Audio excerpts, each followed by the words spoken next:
তাজমহল এই বার্তা দিচ্ছে যে কোন জায়গা থেকে কে আসছে সেটা ম্যাটার করে না। দুই বাংলার ভালোবাসার গল্প তাজমহল বলতে আসছে। কাটা তার বাদ যত আমাদের এসব ডিফারেন্সেস রয়েছে দুই বাংলার, এগুলো কিছুই ম্যাটার করে না যখন মানুষ ভালোবাসে। তো সেই গল্পটা আমাদের আই থিঙ্ক তাজমহল বলার জন্য আসছে এই ঈদে। আমি যেটা বললাম, বাংলাদেশের এই কাজটি one of my best experiences. আমি এখনও অবধি যতগুলো কাজ করেছি তার মধ্যে one of my best experiences. এটা এই জন্য বলছি না কারণ বাংলাদেশের প্রথম কাজ বলে বলতে হবে তাই, কিন্তু এই টিমটার সাথে বা বাংলাদেশের মানুষের সাথে আমার কাজ করে এত ভালো লেগেছে, বিকজ এত আন্তরিকতা এত ভালোবাসা দিয়ে সবাই আপন করে নেয়। আমার খুব ভালো লেগেছে। আমি কলকাতা থেকে এসেছি এখানে এত দূরে কাজ করতে, এখানে মানুষের সাথে মিশে এদের সাথে কাজ করে আমার খুব ভালো লেগেছে এবং ডেফিনেটলি ইন দ্য ফিউচার আমি অবশ্যই কাজ করতে চাই। আমি এই গল্পটা শেয়ার করতে চাই যে বাংলাদেশ থেকে আমি খুব ভালো ভালো কিছু এক্সপিরিয়েন্সেস নিয়ে যাচ্ছি। তার মধ্যে একটা এরকম, যেদিনকে আমি শুটিং থেকে ফিরছিলাম, আমি যেদিনকে বাড়ি আসছিলাম, আমার ঠিক তার পরের দিনকে ফাইনাল এক্সাম ছিল এবং কিছু কারণের জন্য আমরা ফ্লাইটে অনেক দেরিতে পৌঁছাই। আমরা ফ্লাইটে ওঠার ঠিক আধ ঘন্টা আগে পৌঁছাই এবং এখানকার মানুষেরা এতই ভালো, এতটাই কনসিডারেট।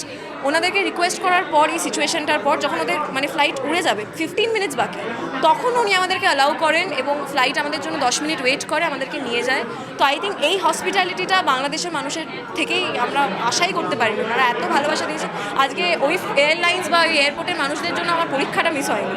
তো খুব গ্রেটফুল, খুব ভালো এক্সপিরিয়েন্স।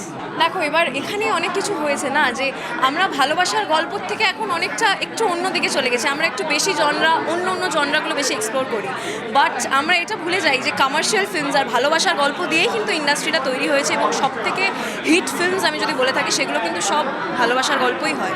তো আমার মনে হয় যে কমার্শিয়াল ফিল্মস, ভালোবাসার গল্প, এগুলো আমাদের ইন্ডাস্ট্রির জন্য খুব ইম্পর্টেন্ট। তো আজকে আমি হোপ করি যে তাজমহলকে মানুষ অ্যাকসেপ্ট করেন এবং অনেক ভালোবাসা দেয়, যাতে এরকম ছবি বানানোর জন্য আরও অনেক প্রযোজকরা সাহস পায়। আমার এটা নিয়ে খুবই একটা দুঃখের বিষয়। আমার একটু ঘুরে যাওয়ার ইচ্ছা ছিল বাংলাদেশ, কিন্তু আমি যেটা বললাম, আমি ইলেকট্রনিক্স ইঞ্জিনিয়ারিং পড়ছি, তো আমার গ্র্যাজুয়েশনের পরীক্ষা চলছে। আমি পরশুদিনই পরীক্ষা, আমি কালকেই ফ্লাইট ধরছি, পরশুদিন সকাল 10টায় আমার ফাইনাল এক্সাম।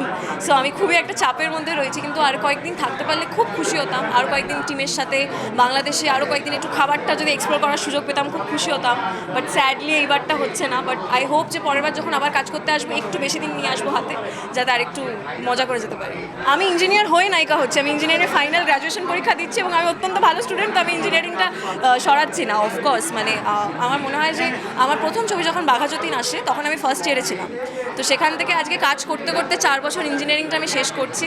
আমার গ্র্যাজুয়েশন শেষ হয়ে গেলে আমি ইঞ্জিনিয়ারও হয়ে যাবো। হ্যাঁ, আমি যেটা চুজ করেছি, আমি চাকরি না করে আমি এই প্রফেশনটা চুজ করেছি, বাট অলসো অ্যান ইঞ্জিনিয়ার। যদি তোমার মনের মধ্যে কিছু থাকে যে তুমি করতে চাও এবং তুমি দুটো জিনিসকেই সাথে নিয়ে চলতে চাও, আমার মনে হয় তুমি সব কিছু ম্যানেজ করতে পারো। যেটা তুমি বললাম যে আমি শ্যুট করছি, আমি তারপর আবার পরীক্ষা দিচ্ছি, এরকমই চলছে।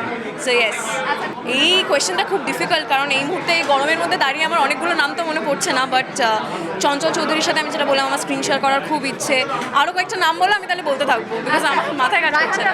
এখন খুবই অবশ্যই আমি প্রেশার কুকার তো ইয়ামিনী কাজ করেছে, তো আমি ওনার ব্যাপারে অনেক কিছু শুনেছি এবং ওনার সাথে তো অফকোর্স কাজ করতে চাইবো। দর্শকদের উদ্দেশ্যে এই বার্তাই, তাজমহল আসছে এই ঈদে 28 মে বঙ্গতে, অবশ্যই দেখবেন।